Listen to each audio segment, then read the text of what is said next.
come back once again. This time we will study a totally different opening than the Slav defense. To continue with our d4, d5 repertoire, so we play c4 and e6. Now, here there are there are two main possibilities for white, knight c3 and knight f3.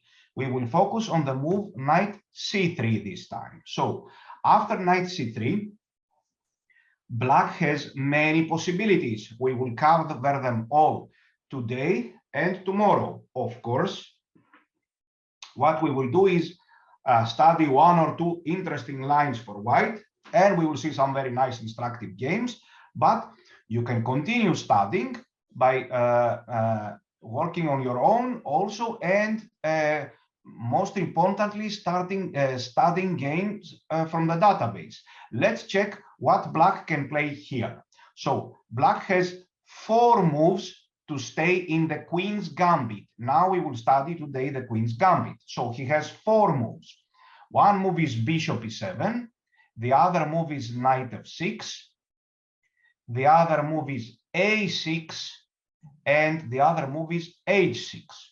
There are other moves as well, of course, like c5 and c6, which we will cover tomorrow. But these have nothing to do with the Queen's Gambit. So if black wants to stay in the Queen's Gambit, he has to choose one of these 4 moves. Bishop e7, knight f6, a6 or h6. All these 4 lines have some ideas in common. They are all Queen's Gambit. And of course, each one of them has some different possibilities. So for us, I have chosen one very nice positional line. It is not easy to play against the Queen's Gambit. As you know already, if you have studied these h6 lines, it's a very tough opening to beat. So I have chosen some very nice positional lines, mostly positional, but I have chosen also a fully tactical one as a second option. So for us, the move bishop e7 and the move knight f6, these 2 moves are the most ancient. a6 and h6 are more modern, which means they are fashionable in the latest years. This is what I mean. The moves by themselves are ancient as well. So bishop e7 and knight f6. For us, these 2 moves we will get to the same position after both bishop e7 and knight f6. So after this, I chose the move knight f3, which will transpose. Let's check if he goes here. Of course, there are lines with c takes d5, but I chose this move here. And now black mostly plays this move. There are other moves that are quite similar and 1 or 2 which are different. So here, let's check. We play e3. Now, black can castle or he can play h6. The idea that I chose is one that I always liked very much, and we can get our own play. We can dictate the play by very early in the game by taking on f6. I really like this idea, which was used a lot in the old matches between Kasparov and Karpov. And of course, it is not the most common variation, but it is very interesting in my view, and it has difficult ideas for black. Black needs to find always difficult moves, and quite often he is restricted into passive positions, playing only for 2 results, which are draw and loss, in fact. So we play this line. Let's suppose that he castles first. It is the same. We will play knight f3, and if h6, we take on f6. What is happening after this move? We'll check it too. But if h6, we take on f6, he takes, and we play this move, rook c1. This is an important move because it is aimed against black's c5 move. Now black cannot play c5. He will be worse. We take on c5. So he needs to play more passive moves, more passive positions. We surrender the bishop pair, but the position has a closed nature, and even when it opens, black has some weaknesses on the light squares. We can capture the bishop back, as you will see, at any moment, and we have very good chances. So let's check this game. Now, we start by checking this game, and everything will be obvious during the game. So knight f3, black now has to play knight f6. Let me repeat, bishop e7 and knight f6 are the same for us. We go to the same position. If knight f6, bishop g5, bishop e7 and e3. And if bishop e7 first, knight f3 first, we are threatening e4. Black cannot afford to play such moves like c6. Somebody may ask, okay, what is happening here? We will not cover this line. I don't know, this move looks very bad. We will play a move like bishop f4 and e3, for example. So knight f6, bishop g5, and castles. We play e3, and we are talking about this h6 move. So whenever we see h6, we capture on f6 if black has not played knight bd7. This move here, this move is a different story. We will cover it briefly. But anyway, most players are very fast to play this h6 move. So we take on f6 and we continue with this rook c1 move, making the c5 advance very difficult. So black has to play this c6 move. Black has some other interesting possibilities as well, in fact.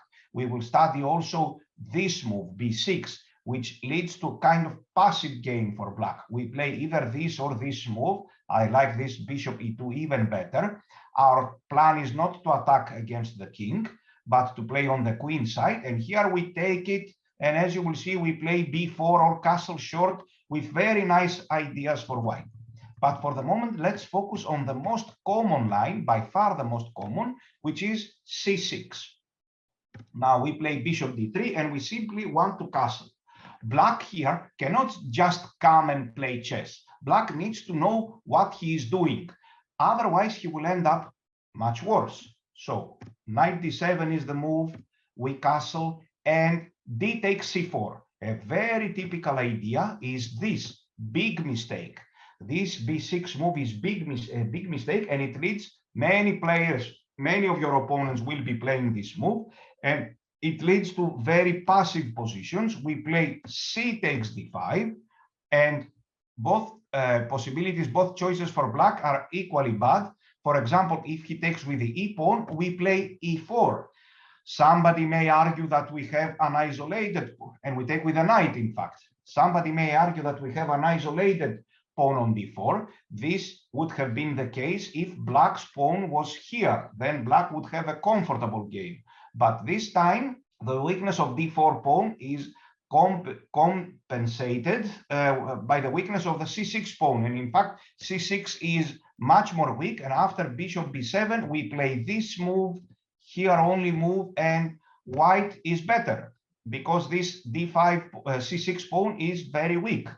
So after b6, we take. Many of your opponents will play b6 though. Let's check this move. If he takes with a c pawn, now we have this very strong move. The idea is, depending on the situation, it's either knight c7 or even knight d6. And again, we have chances. For example, a move like this, most likely we will play knight d6. This position is not at all equal. In fact, we can even play queen a4, but this move, let's have a look at this position. No, this is not at all equal. After queen a4, we have very good play on the queen side. In fact, what is the problem for white, for black here? Why is he worse? Because he has a very passive and bad black dark square bishop. That's his problem. Black would very much prefer to have either a light square bishop here and cover the weaknesses, or even a knight on f6. This bishop is out of play. We are threatening such ideas. And if a6, we will play a move like queen c6. We occupy the only open file with a nice, stable, risk-free advantage, very big advantage, enough for the win. So we are here. We can get here by various move orders. For example, black castle, but he can start with h6. It's the same. We take it. We play e3 or rook c1 first. This is not working for black before he castles. He is much worse here as well. So he has to castle.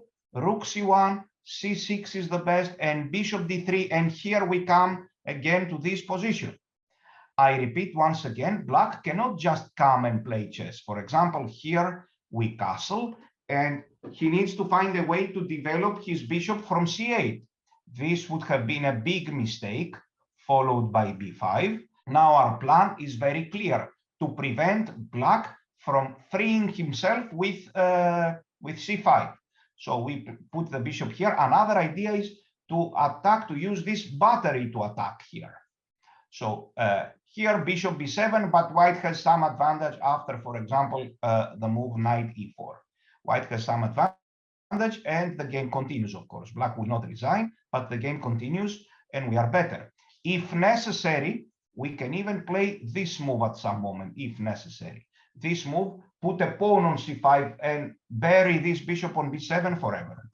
So now let's check these lovely endgame ideas, which I like so much. So we are here, e3. We are talking about the h6 advance without a knight bd7 move. We capture the knight, we play rook c1, c6, bishop d3. We just want to castle, knight d7. There are here some players who start attacking with h4 and g4. I consider this strategy very risky. Black immediately acquires counterplay that he does not deserve, and so I prefer to avoid it. If you are a player who like to take risks, you can play a move like h4 here. You will see later another line that is far more interesting, although objectively not 100% correct, but totally playable. Like, what I mean is that black can equalize, but still it is quite playable. So after knight d7, we castle. And the best move for black by far is to take on c4, followed by e5. As we will see later, another interesting playable possibility is this. So he continues with e5. Many games have been played from this position. White has various plans. For example, in many positions, in many games, there is this move, like Kasparov and Karpov used to play, take and take with the e-pawn. We get a kind of unusual isolated pawn. White has good control on the d5 square. Black has also counter chances, and black has possibilities for a draw. However, here I prefer to choose a totally different variation. So bishop b3 is playable, d5 is playable, but black with knight b6 can equalize. So I very much like this move for white, knight e4. And this is pretty much the only variation that I suggest, but a very good one. And after that, we have 2 or 3 possibilities. So black here needs to take on d4. And now we can take on f6 or take on d4. I suggest that we take on f6.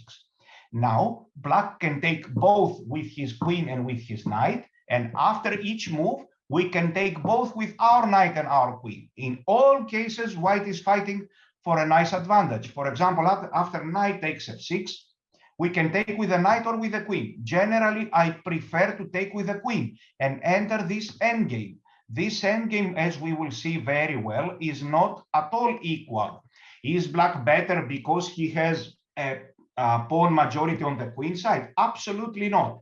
This pawn majority in chess doesn't mean anything. It's not an advantage and it's not a disadvantage. What matters is who has the most active pieces. Here, black has big problems, as we will see, because he doesn't have good squares for this bishop, and because we have this plan with f3, very fast plan, and e4, and a very nice way for our king, very nice way out to come to the center, and we have very good possibilities. Let's, with a risk-free game, I like risk-free games.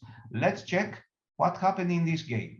94. Will I be getting, is the question, will I be getting this position frequently in the queen's gambit?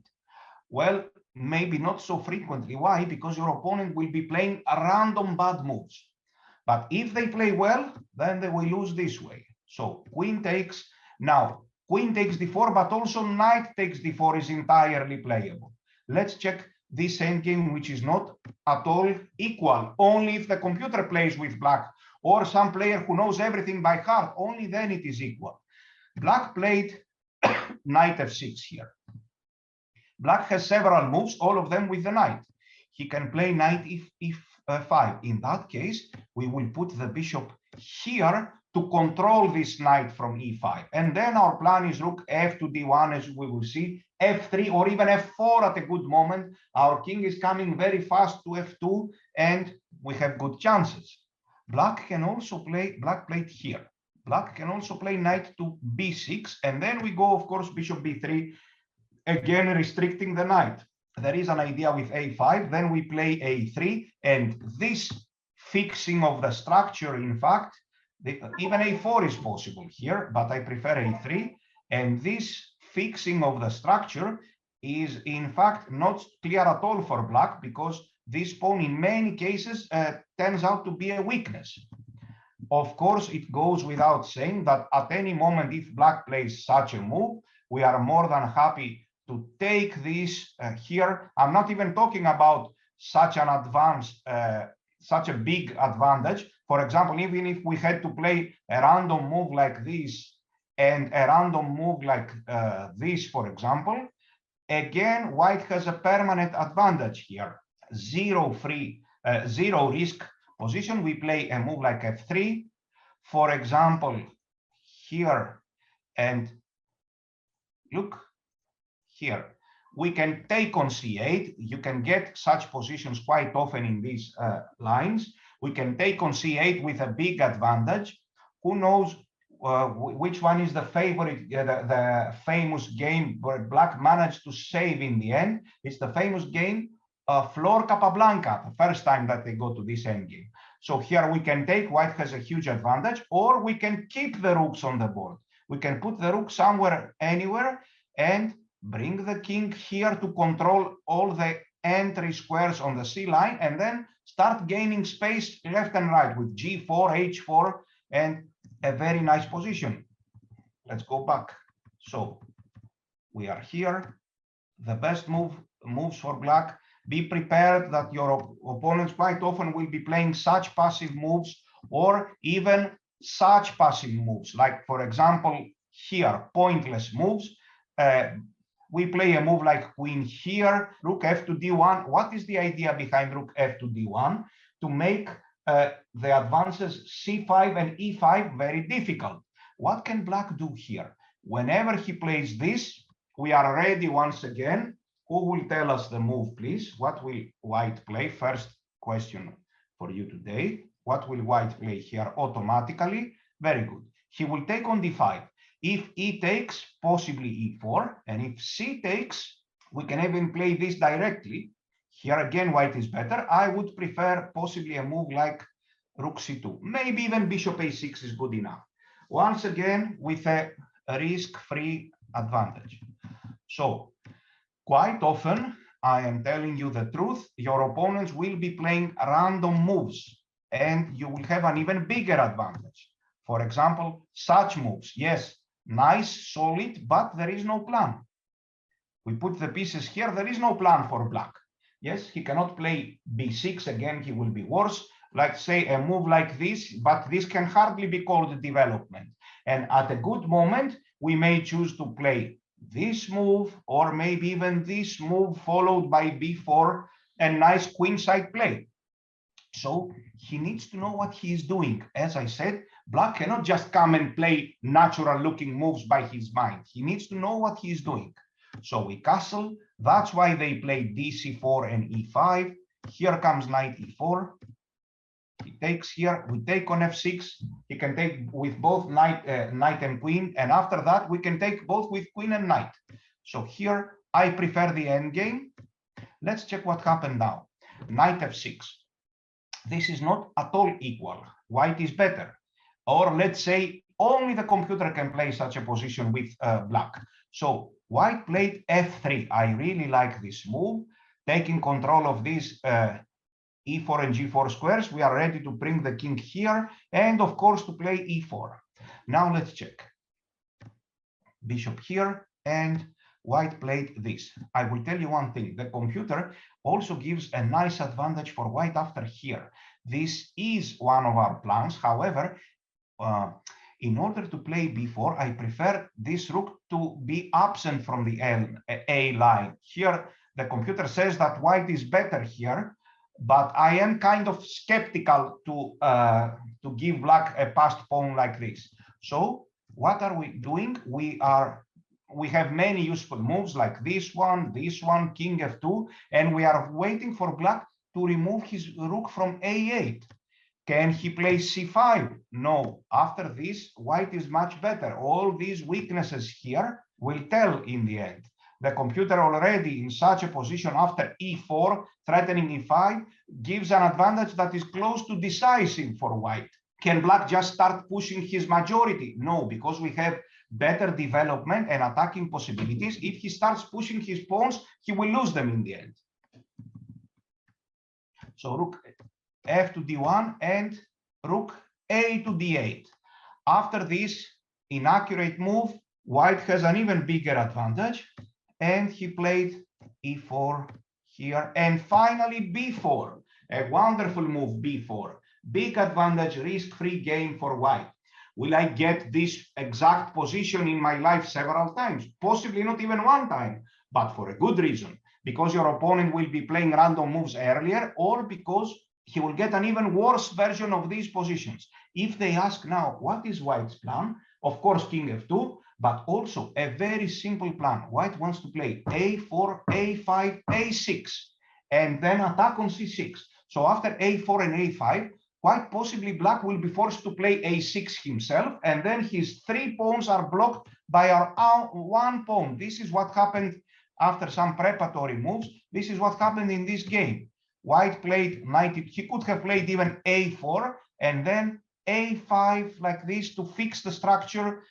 3 black pawns, a6, b7, c6 are blocked by our 2 pawns. And so we have a pawn majority on the other side, almost like being a pawn up. In the end, they reached this endgame where again it's much better for white, and white won a classical game here. He stopped with this move all these c5 advances and b6 advances. For example, here it's no coincidence that this is winning.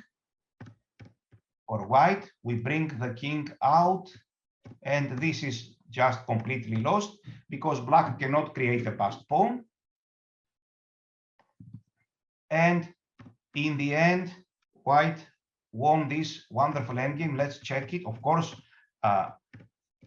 you will check it yourselves as well. So knight c5, a wonderful idea. Now black is dead lost because he can never create a passed pawn on the queen side, and white slowly, no matter what is black's structure on the king side, if it is here and g5 or here or here or here, it doesn't matter. In the long run, 4 against 3 without a double pawn like here, white will create a passed pawn.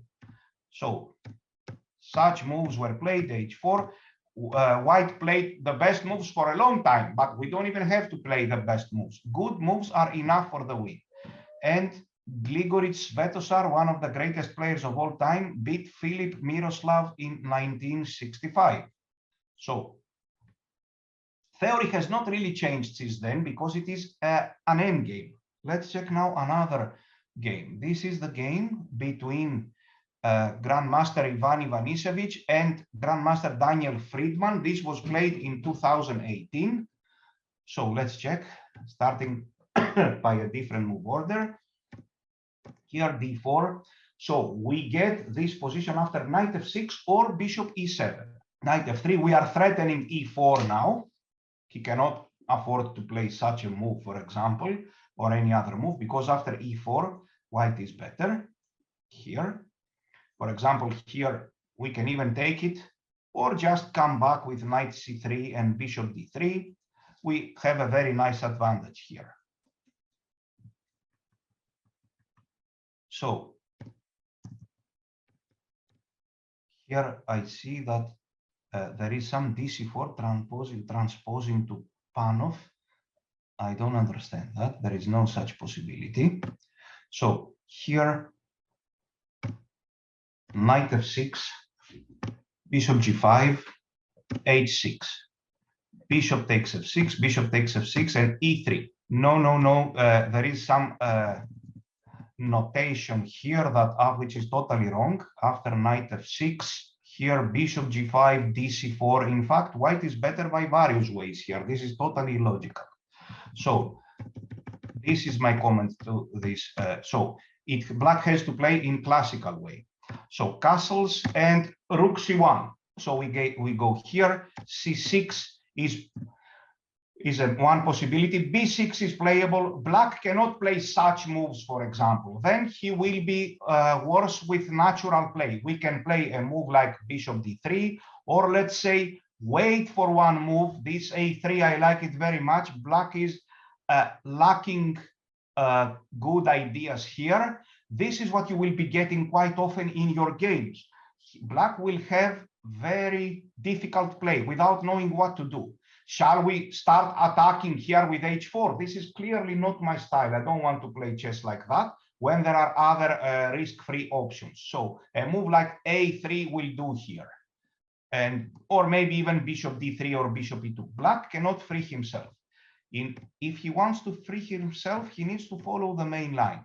So here, dc4, bishop takes c4, e5, knight e4, knight takes f6, and in this game, black took with the knight. Now, both moves are equally good for white. Queen takes d4 and knight takes d4. Of course, we won't take with the e pawn and get an isolated pawn. So here, white took with the knight. But this is also totally playable. Knight takes d4. Once again, here, of course, we take it. So once again, black plays, for example, this move, and we play either this move, or I prefer, whenever possible, to start with this move. Here, e4 is interesting, and even king f2 is interesting. And we are waiting for him to start to move his rook. And when he goes here, it's time for b4 with an advantage. If black plays a5, then there is another problem. After a5, he cannot really push his pawn majority. This a5 is the wrong way to push the majority, because if he starts then pushing his pawns, we will block them. So again, we are strengthening the position, our position, move by move with e4 and all this, and black is clearly suffering. So takes, knight takes. This time white decided to take with a knight on d4. Now let's check. Black played queen here. Again, what is the problem for black? He doesn't have a good square for his bishop on c8. So white played queen b3. This is a little bit more concrete. We need to play this move, queen b3, and now black has problem with his bishop. So here, rook f to d1. Look, black cannot just play here. He doesn't have a good square for his bishop.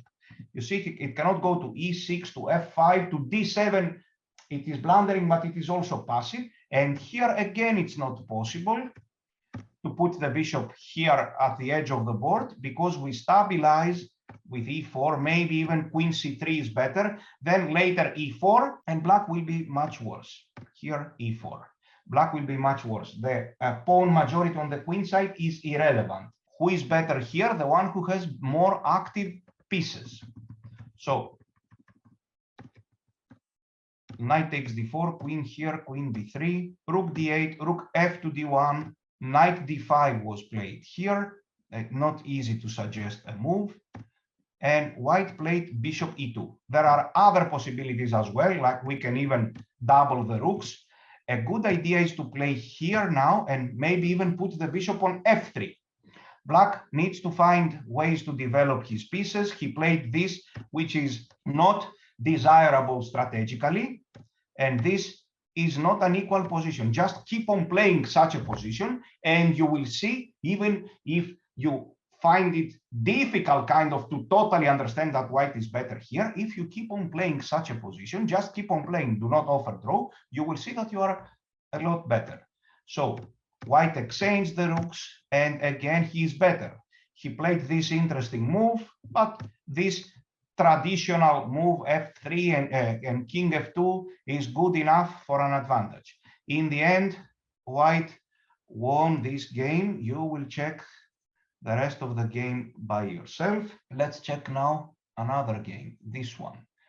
So with the white, it's a player Vasquez y Garza Reñé with a rating of 2566, a strong grandmaster, obviously. So here, okay, this will not be our move order. We explained that on Wednesday, because after knight c3, which is objectively the best move, there is way too much theory here. So many systems for white to choose from. So bishop e7 was chosen, but nobody can guarantee that black will choose this against us. So that's why here we play cd5. Yes, and we start with d4 first move. Anyway, they got to this position, c6, bishop here, takes here. Let's comment on this move order. Let's comment on this move order. This is important. Yes, let's comment on this move order. This is not really it is playable, but not the best move order, because this is a very annoying move, and black intends, whenever it's possible, to keep this pawn with b5. So that's the problem with this move order, only this one. So let's check knight c3. That's why we suggested this simple practical solution for white, cd5, ed5, and now knight c3, or even starting with this clever move. Okay, so knight c3, anyway, they got here, e3, castles, rook c1. Black quite often will be playing random, interesting looking moves, ending up much worse. Here he played the main line, e5, knight e4, takes, knight takes d4. This is another possibility. I don't really suggest this move, but it is equally good. Sooner or later, we will grab his dark square bishop, either by taking on f6 immediately or by taking here. So it's very similar. Here, if bishop e5, we play f4, and he needs to take on d4 now. Anyway, this move was played, take, and bishop b3. Remember this rule of thumb, we need with our bishop to restrain his knight. So he has a knight on b6, I won't put my bishop here, I will put it on b3. He has a knight somehow on e5, most likely I will put my bishop here. So takes, bishop here, bishop d7. Now there are many ways for white to play. Is this theory? No, it's not theory. We are already out of book here. Has this exact position ever been played before? I don't think so.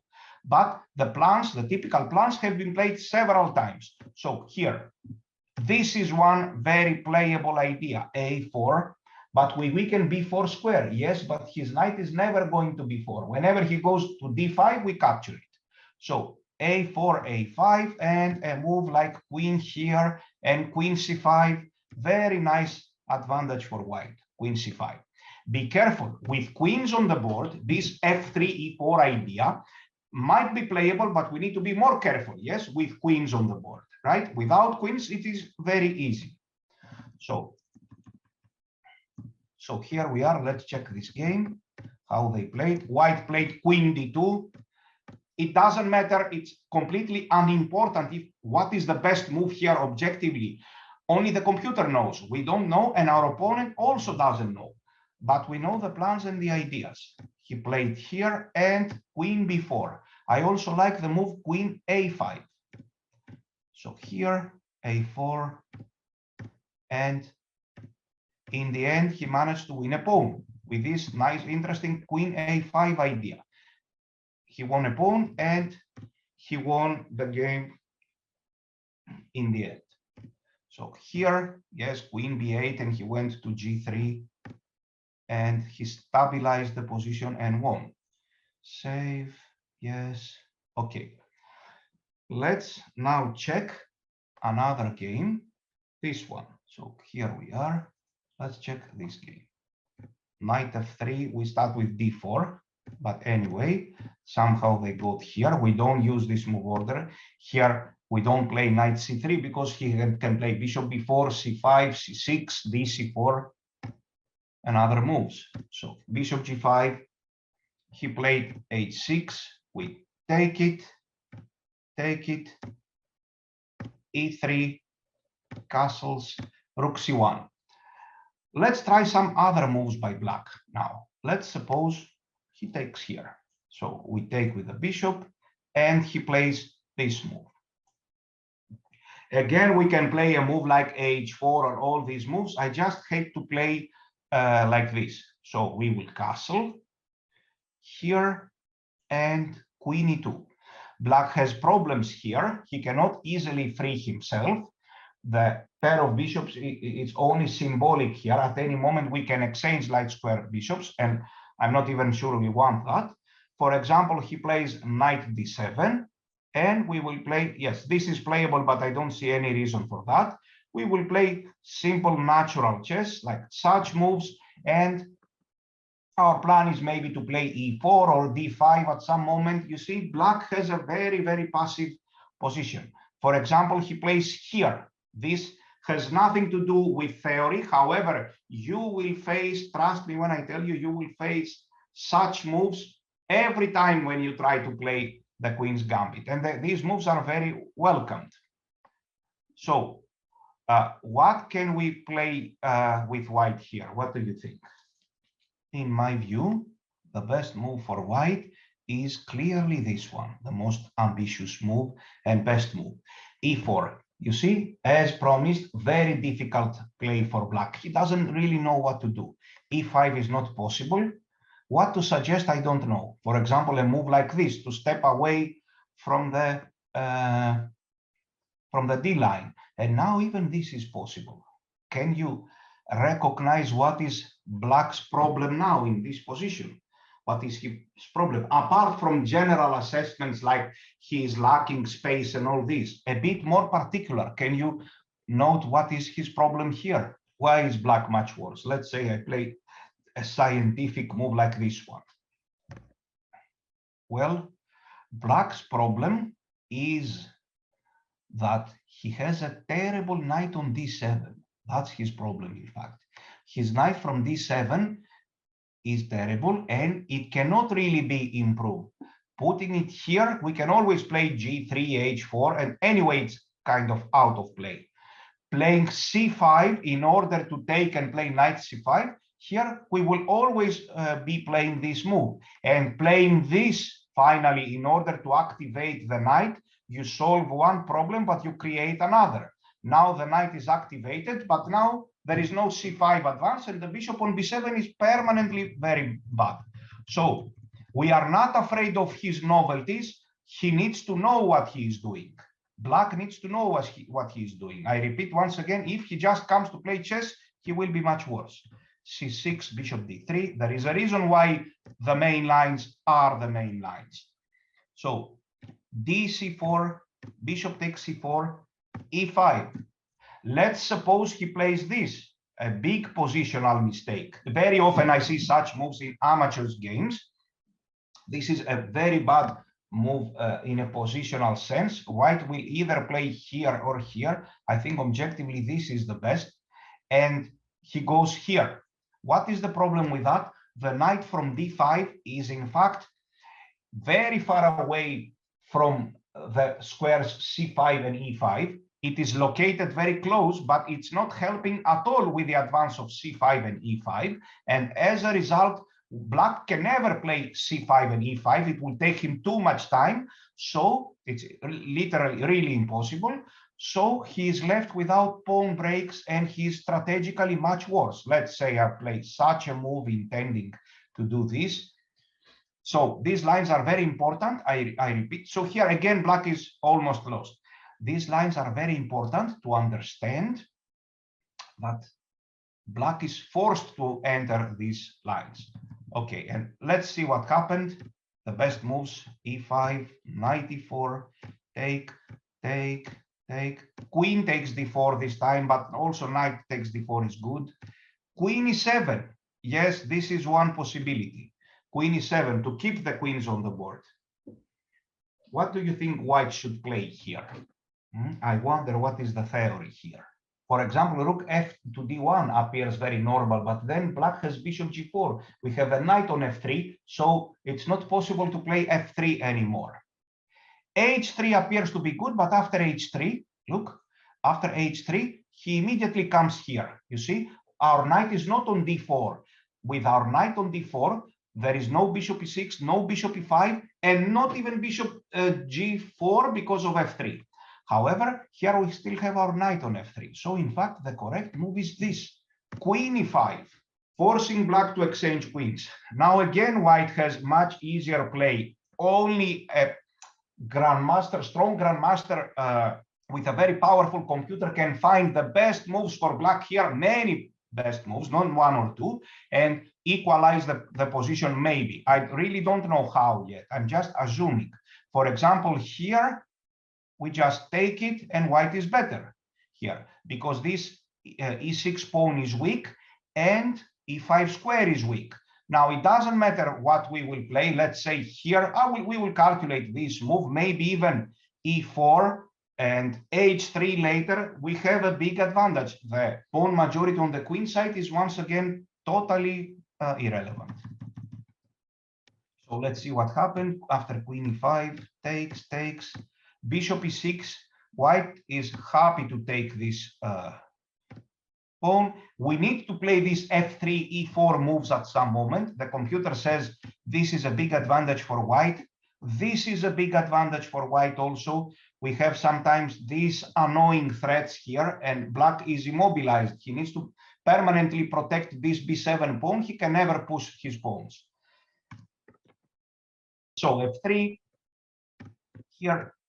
At some moment, white kind of lost control a little bit, but again, he is now much better. Now another problem occurred. This rook on b5 doesn't have good squares. And in the end, white stopped. We stop here because we still have many things to see. And now, let's see something totally different. I come to this game. So we saw this line, which is very nice and positional. Just a second, please. So let me clarify that here. Let me show you the way. Sorry, d4, d5. We won't deal with that too much, but we still need to know it. So bishop g5, bishop e7, e3. All players will already will play h6 here, or let's say castle here and h6, and then we take on f6 when there is no knight bd7. Now, a question would be, of course, what is happening after knight bd7? After knight bd7, the game takes a totally different course. So we can play now a waiting move like rook c1 or queen c2. We won't deal with this position very much because this position is, first of all, very easy for white to play, and secondly, we have already covered after cd5, which is another very interesting possibility, ed5 and bishop d3. We have already covered these positions on Wednesday. For example, we play like this. We don't want to castle long, we castle short. Here, moves like h3, for example, knight e5, f4, such possibilities. And after this, we can play knight e5 or here, knight e5, intending f4 and g4. Yes, so this is another easy way to play. After knight bd7, here, if black doesn't want to play h6, he plays knight bd7. An easy way to play is to take on d5. And ed5 and bishop here with very nice play.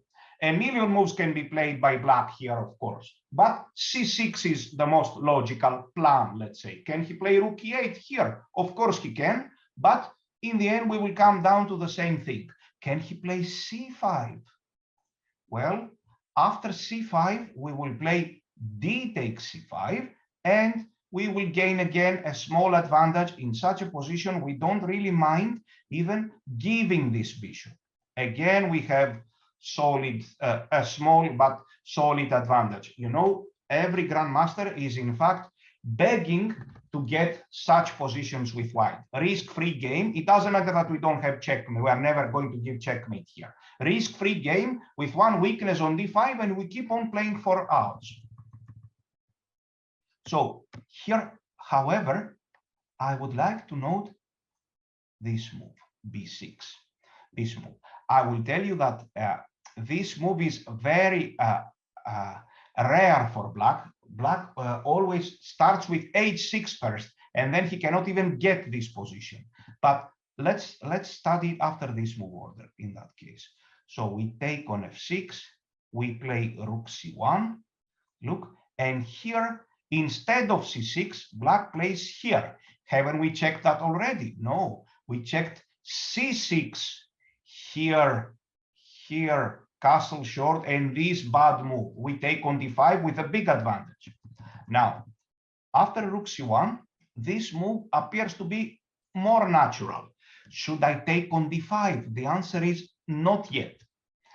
I will tell you one thing. If we take on d5, which is playable, however, now we play a move like this or this.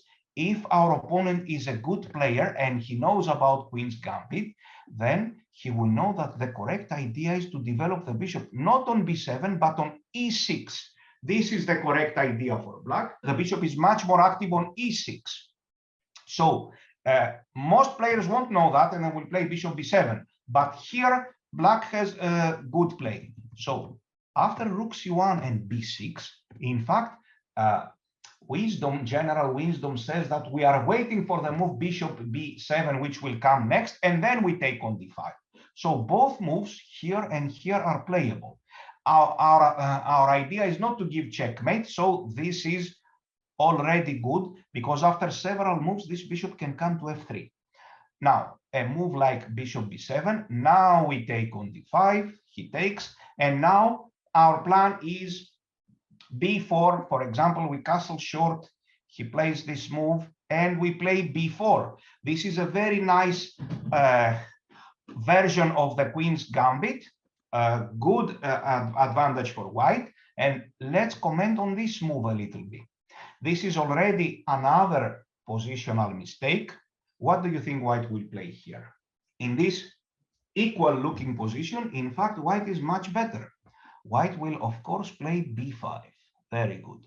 Now, after b5, black's d5 pawn is isolated. We want to put pressure with moves like queen here, knight e1, knight d3, and bishop f3. For example, he plays such natural looking moves, queen b3, here, knight here. Maybe we need to be a little bit more careful, but anyway, this is coming here, this is coming to f3, and black has a huge problem. Whenever we see this, we simply play a4, unless there is an even better move here, unless we can take it. Yes, but a4 is good enough. So after here, we castle. Even this b4 immediately is playable. Even this move b4 immediately is playable. And let's say black plays something like c6. We castle, knight d7, and we play here a4, b5 at any moment. How about this move? Intending knight b6 and knight c4. This is really horrible. We have two ways to gain a big advantage. This again is not theory, this is just typical ideas. Let me show the two ways. One is a4, very good. Black needs to play here and a5. Then later we play like this and here and here. And another way, of course, possibly even better, is e4. Once again, our isolated pawn on d4 is much less weak than this horrible backward pawn on c6. White has a huge advantage.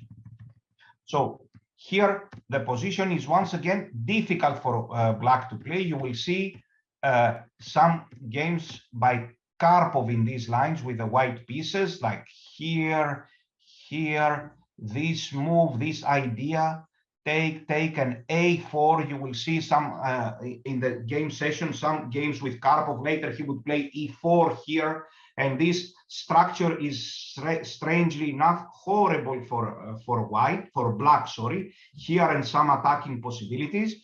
You will see this in the game session. However, since we have many things to see, let's proceed. So here, few things to say about h6, take here and b6. Now, something else I would like to show you. A second possibility. After h6, we can take, and here there is a second possibility. I will tell you that this is not entirely correct. Black can maybe get an equal game, but it is very interesting. It has been played several times with good success for white. The move is this. This is also possible, but I prefer this move for concrete reasons.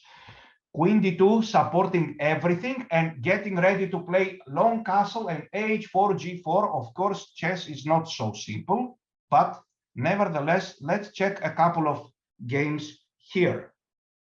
Let's check this game. White has a rating of 24-25 and black has a rating of 23-26.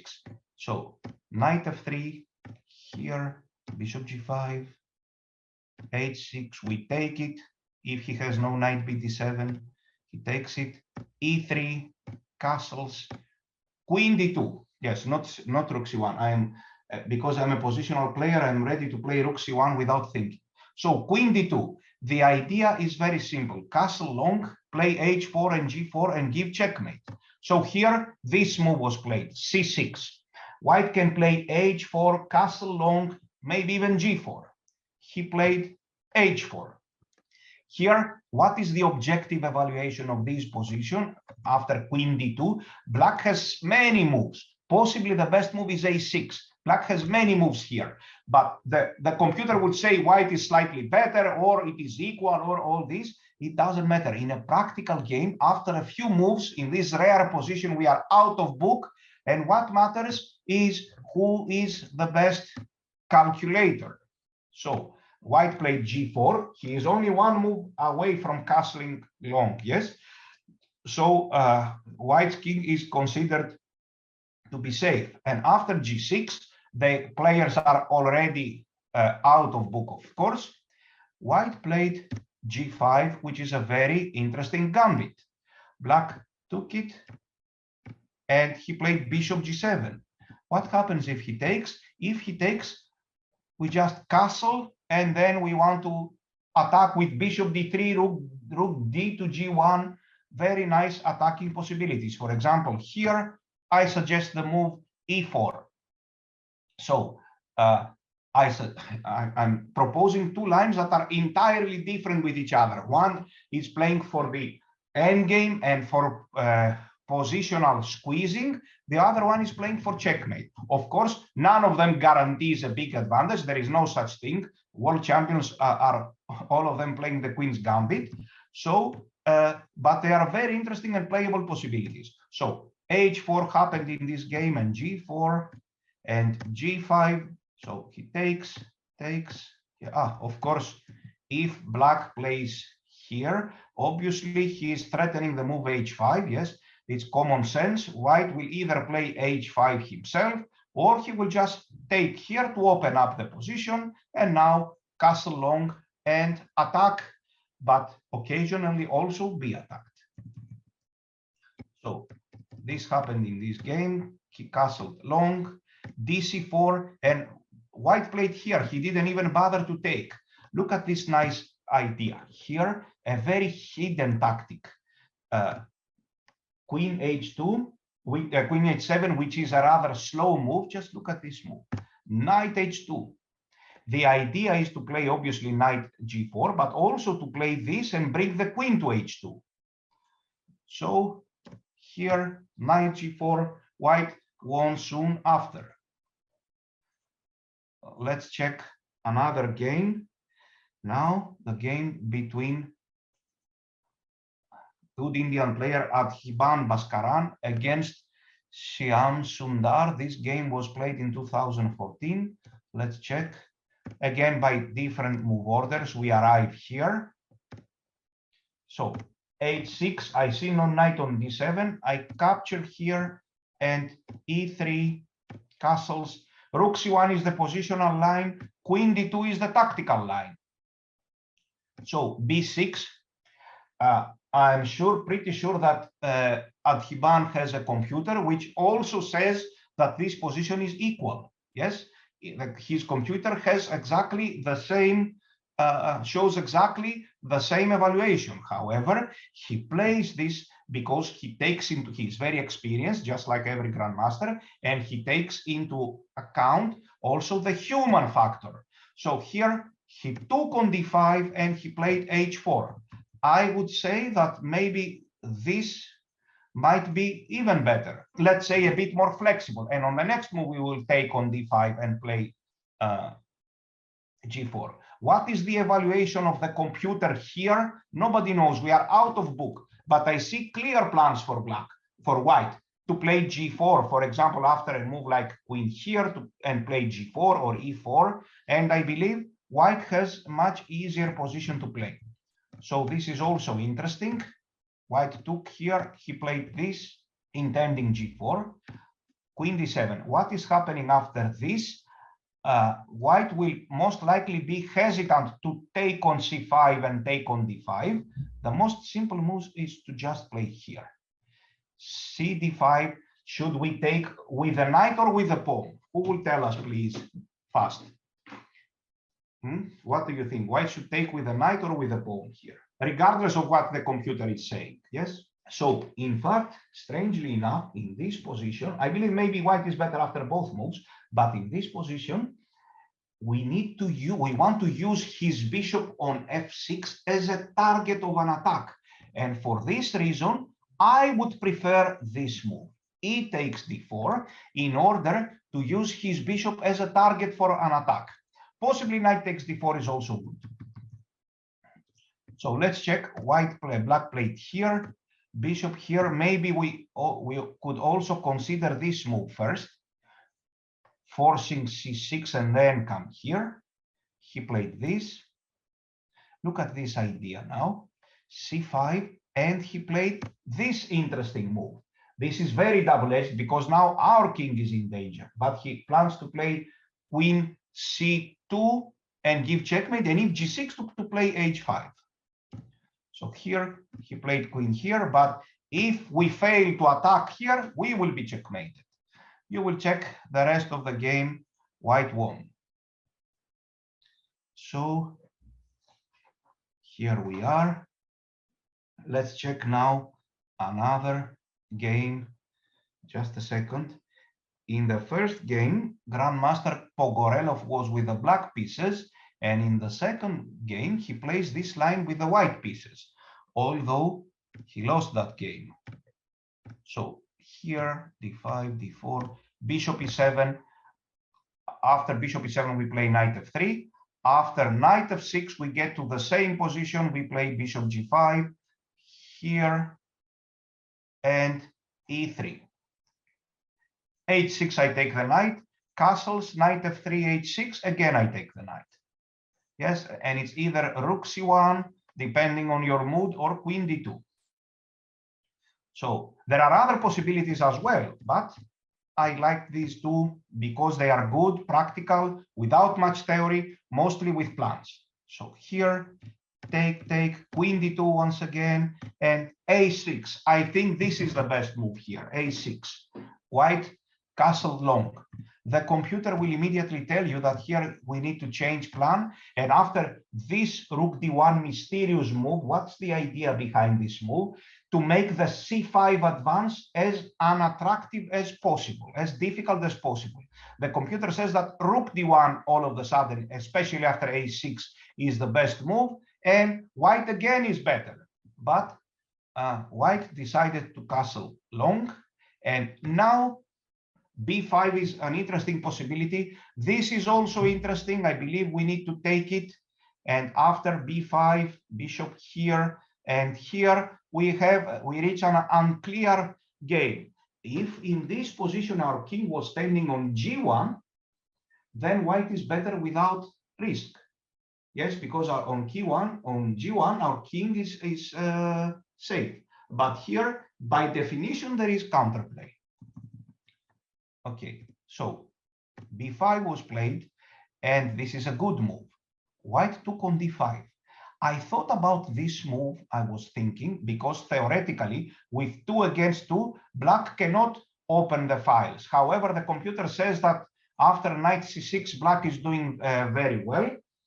If white had a pawn here to stop this e5 forever, then this is pretty much a winning position for white. Black doesn't have attack with 2 against 2, a6 and b5 against a2 and b2. 2 against 2 cannot open 5. But our pawn is not here, so we always need to watch out for counterplay, and this makes the position unclear. Let's check what happened. This is the best, but can I take on d5? Yes, I can, but our plan is not to take on d5 now and play this type of game. Yes, take on d5. Our plan is to play this.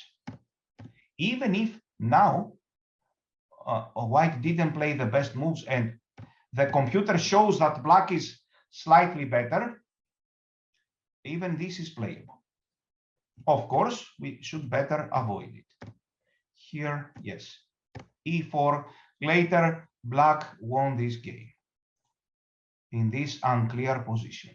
And let's see another game now, more famous game, Olympiad 1965, Korchnoi with the white pieces against Philip Miroslav with the black pieces. We already saw Miroslav Philip losing to Gligoric in an endgame. So here, knight f3, various move orders, d4, bishop g5, castles, e3, h6, Korchnoi takes, and he is to choose between rook c1 and queen d2. He chose queen d2, b6. Here I mentioned this. This is a different story. We take on d5, he gets an isolated pawn. Now we take, of course, with the knight, and he gets an isolated pawn. And here, if you can guess the best move for white, then you are a great player. What is the best move for white here? g3, for example, is very slow. Black is coming with knight c6 with very strong counterplay. Yes, here our problem is that we are lagging somehow in development. And so bishop e2 appears to be the best, but bishop e2 is again a bit slow. Let me play, this is the amazing move, bishop b5. Let me play here. Black has dynamic counterplay. He will play knight c6, and he is threatening knight now to take on d4, and then we put a pawn on d4. Of course, we can play here, and then black is very slightly better here, or it is equal. Yes, but this is not our intention. But we cannot somehow, we cannot retreat here, and he will play d4. And if we take here, no, again, black is doing very well. Again, black is doing very well. So one needs to find this amazingly strong move. And for example, if he takes, queen takes, knight here, we take on d5. I believe this is even safer. Just take here, take, and castle short with a classical advantage. Yes, small but very nice advantage. I wish I could get such a position with white every time. So let's check how this game was played. Korchnoi played queen d2, and we saw a6, we saw c6, which is very passive. I don't like c6. It's not dynamic enough. c5, we just saw it. So b6 was played, and Korchnoi castled long, and all of a sudden knight c6. If bishop b7, we take it, and here comes h4 or g4 with nice attacking possibilities. Black played knight c6. So b6, here we go. Korchnoi played h4. Did he prepare this move? With Victor Korchnoi, I don't know. Maybe he was prepared. h4. The idea is rather obvious. g4. Which one do you like most, please? Do you prefer with castling short or castling long? Can you inform me just for statistical reasons? Do you prefer long castling or short castling for white? Most players, to my surprise, seem to prefer short castling. You are positional players like myself. Now, however, you should try long castling too. Bishop b7, obviously a wrong move. What shall we play here? We take on d5 and we block the diagonal. He takes with the e pawn, and G4, of course, intending G5. Yes, I understand. Your explanations are very logical.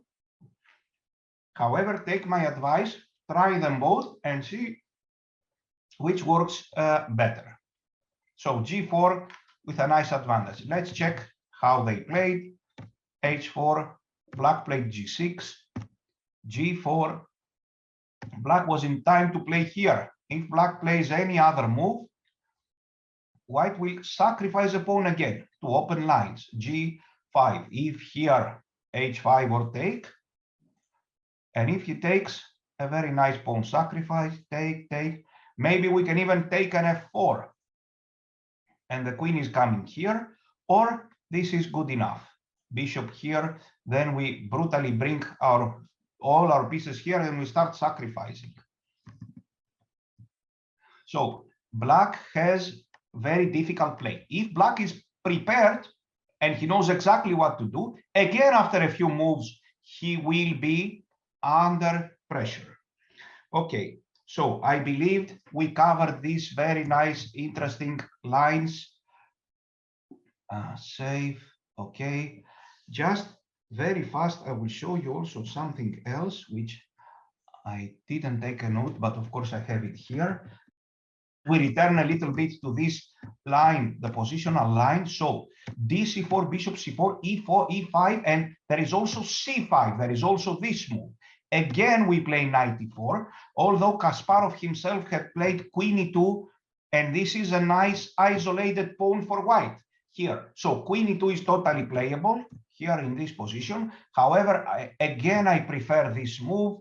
CD4 is the best. This is much better for white after D5 or DC5. So this is the best. And in this symmetrical position here, white in fact has a very nice advantage in this symmetrical position. Quite often, however, here we won't put the bishop here on B3.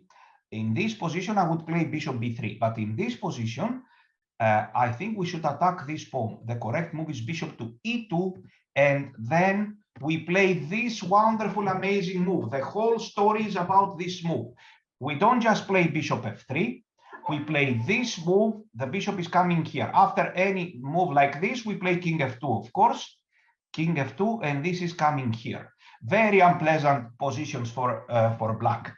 We play for two results only. So this C5, in an analytical point of view, the computer says black can possibly equalize after some perfect moves. However, by a practical point of view, the position is very annoying for black. I wouldn't like to play with the black pieces such a position, for example, and if everything goes my way, I will make a draw.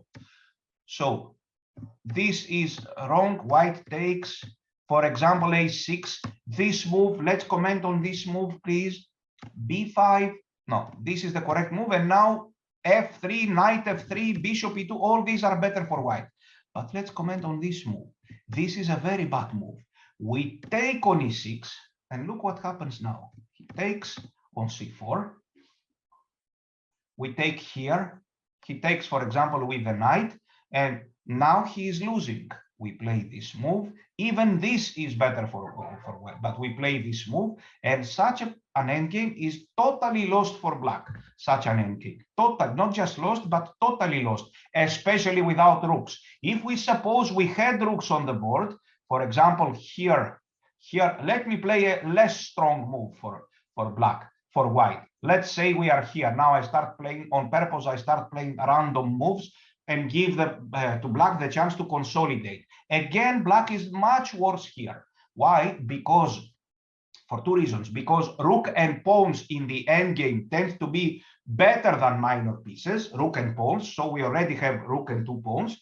And secondly, the worst possible combination of pieces to fight against rook and pawns in the endgame, we are talking about the endgame here, the worst possible combination to find rook and pawns, the worst possible combination of minor pieces is bishop and knight.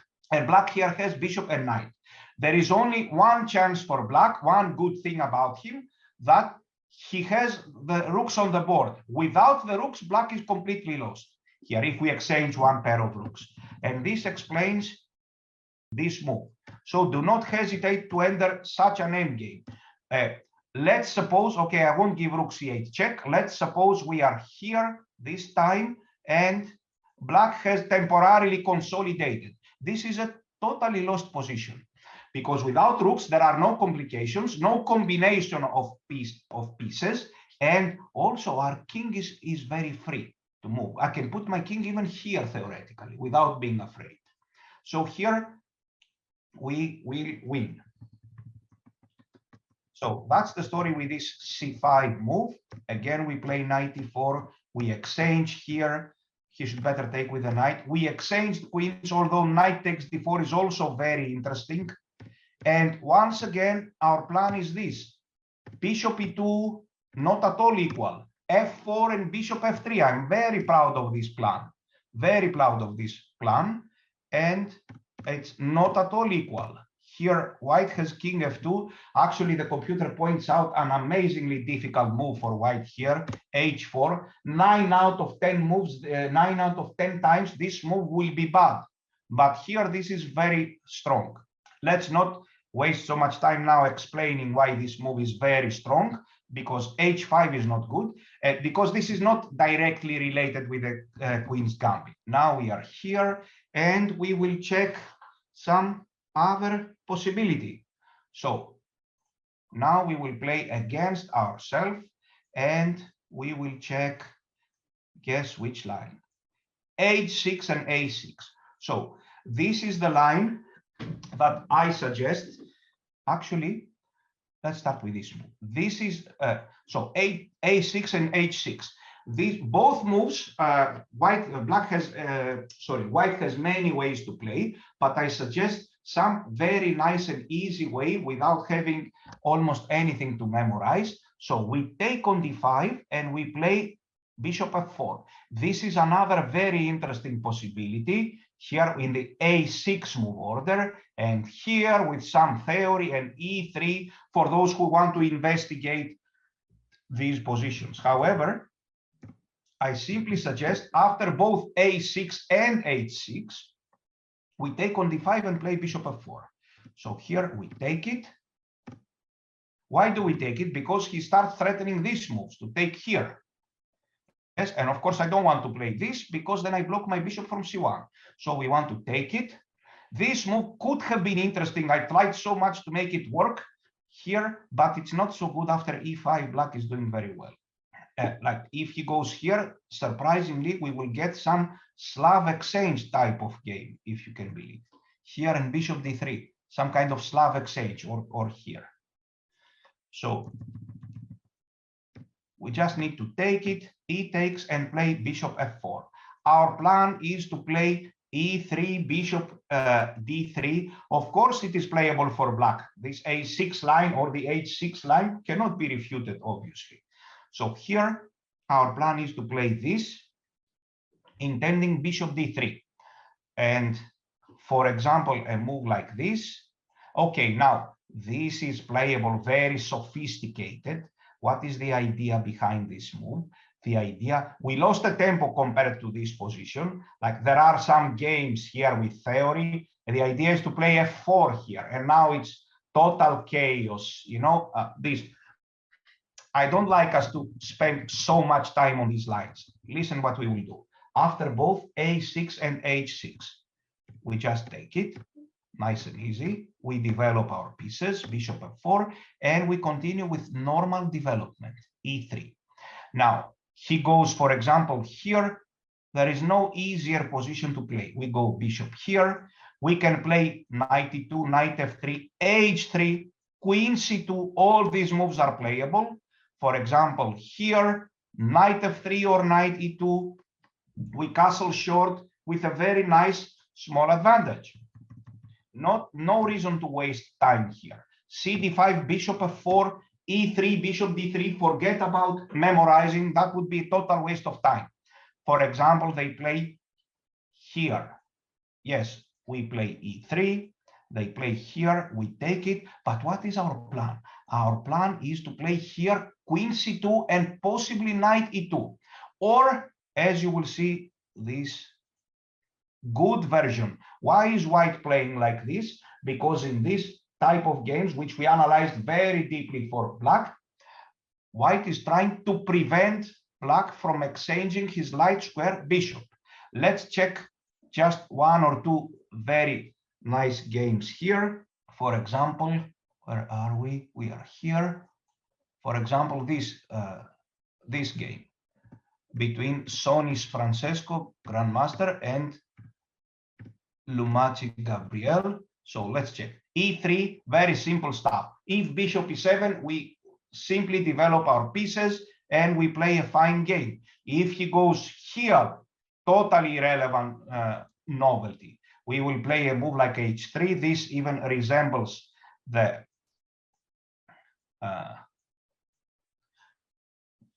Slav exchange. White has a big advantage. By now, we can even say why. We can even tell why. Why is white much better here? Because he has much better bishops.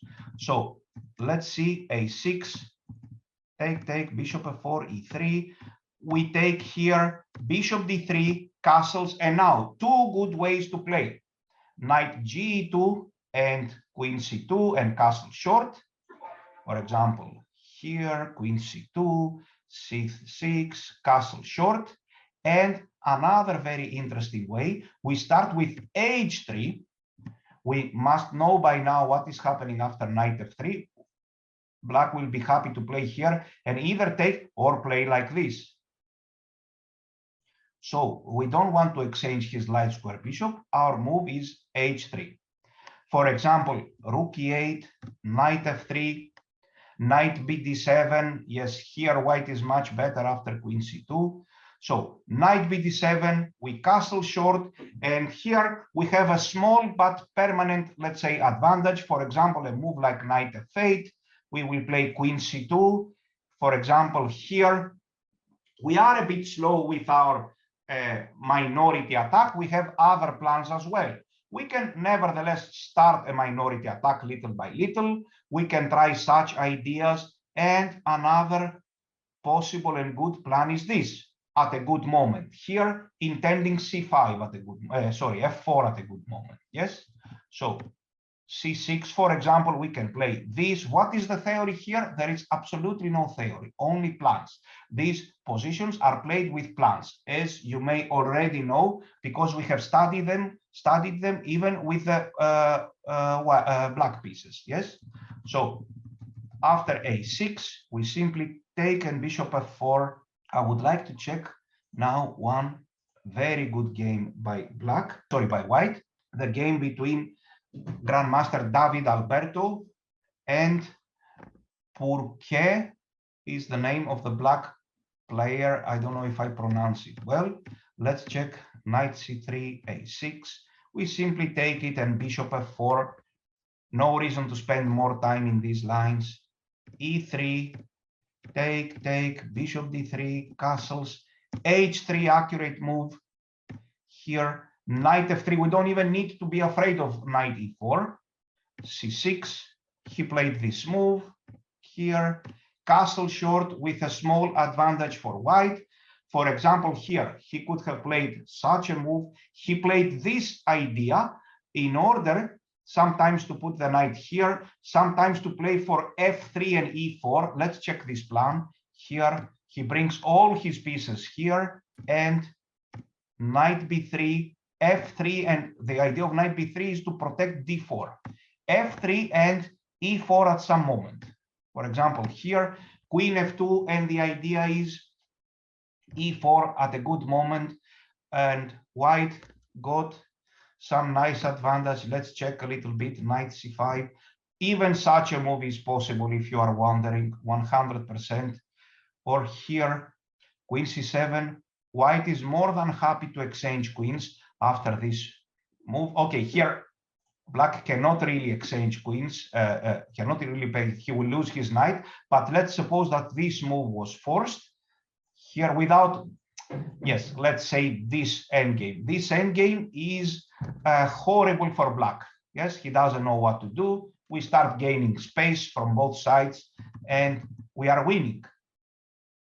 So that's the way that you should play against this a6 line.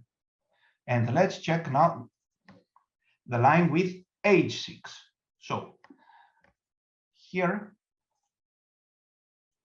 this is a totally playable line. Of course, in my view, h6 is better than a6. I may say much better. And now we have, I suggest, two ways of playing. One is to simply take here, just like after a6, and develop our pieces nice and easy. Here, black, if you remember, has this plan of c6. He can play like this, and again, we get the same type of game, like here, castles, and now, no theory is needed. We can play rook c1, queen c2, h3, knight g2, all these moves are playable. He goes here, of course, we take on c5, yes? So he goes c6, we castle short, and we play this nice, fine position. In the game session, you will see some very good games by white here. Here, knight to g3, and we are doing very well. So this is one way to play. However, as you will see, after c6, interesting move order, e3, and bishop f5. Many things have been said about this line, which is playable for white. There are some games by Ioannis. He didn't perform well, but he got good positions with white with this move. Now we are trying to take advantage of the fact that of the move h6, because since he played h6, he cannot play g6. And here we have such ideas. This idea could be pointless if black could play g6, but now this h6 pawn is hanging. So white can get some chances like this and knight f5. Again, these are very easy variations to learn. After c6, e3, bishop here, they are played entirely by plans. Bishop here, take, knight g to e2, castle short, f3, e4, or knight g3. But I also like some other idea for white. Initially, I had underestimated this line. Let me show you this line. Now we play against ourselves. So we reach this position, and here I also like this move. Who remembers what is, of course, the best move for black here by far? It's, of course, bishop d6. So here we need to take it, play e3. And here I like for white this move, c5. This is not so easy for black. Theoretically, black will play here, and quite soon, because we relieve the pressure from this d5 point, black will be able to play e5. But still, for example, here after bishop e2 and castle and c6, when black plays e5, white will just ignore it. So here we will play a move like b5 or a move like queen b3 or something. And after this and knight d2, then next move is b5. And white has interesting play. So also black has interesting play. Yes, this line is not refuted, but this plan with b4 and bishop d3, no, there is some notification by some player which is wrong. So this is in a different line. So a6 was played here. Black can also play this c6 move, or we can start it. We don't need to start with b4. We can start with this move here. So for example, here we castle. There is no e5 at the moment because d5 pawn is hanging. Yes, this is losing a pawn. So c6, b4, e5. We ignore the threat. We play a move like either b5 or a4, and here knight d2. There is not really a very strong attack by black against our king, and we seem to be fast enough with our counterplay to set some problems here. And our plan is not to just take on c6. Our plan is obviously to play here, threatening a6 and totally destroying his defenses. And in case of a6, we want to take and make use of this b6 square, some attacking chances and some defense on the other side. So these are the two possible ways for white that I suggest that we play against this h6 line. Now, theory here is totally unnecessary, just plans and ideas after both a6 and h6. Either take on d5 or play against h6 this plan with c4 and c5. So tomorrow we will study some more concrete lines like this one, for example, or the Queen's Gambit accepted. And if you would like to ask some questions now, of course, chess related and related to lectures, I am more than happy to answer them. I believe we covered the Queen's Gambit. There are, of course, countless possibilities, but we don't have so difficult play anyway. Premature Lasker, which I have never seen that, it almost does not exist. So what to play after c6? Yes, after c6, we will see tomorrow after c6, yes, here. So which is one playable possibility. Today we covered the Queen's Gambit type of move orders. Here we are, Grigor. If there are no more questions, we can end today's session. Thank you, Ioannis, for these really instructive lectures. We continue tomorrow. Do not forget to register separately for the last day of the camp. And remember that tomorrow, at the end of the camp, there will be a Q&A session as well, where you can ask all camp-related questions or chess in general. So we will have pretty much time to cover everything. Thank you for the participation and see you tomorrow. Bye-bye. Bye-bye.